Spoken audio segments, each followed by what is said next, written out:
सुना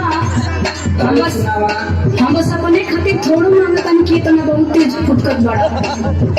तब क्या करे खातिर मांगे तू? हम सबके खातिर नहीं कहतारी, कुछ न कुछ सबके बारे में कहतारी, बस हमरे सुनाता। सबके ठिका ले ले तू। अरे काहे ना, परिवार चलावे के बाद ठिका लेवे के पड़ी। सुनो सुनावा। अम्मा जी के लिहा पकौड़ी, बाबू जी के केला,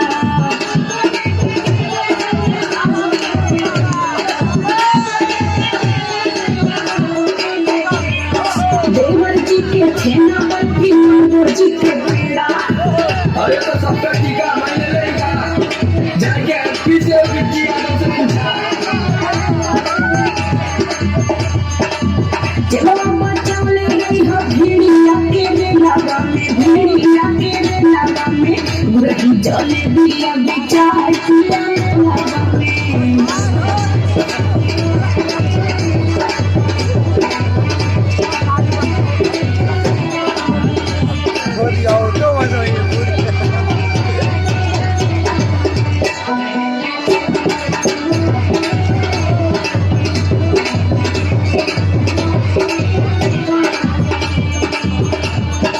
अच्छा ये बतावा कि भाई कन्या गया तू बाजारे ना?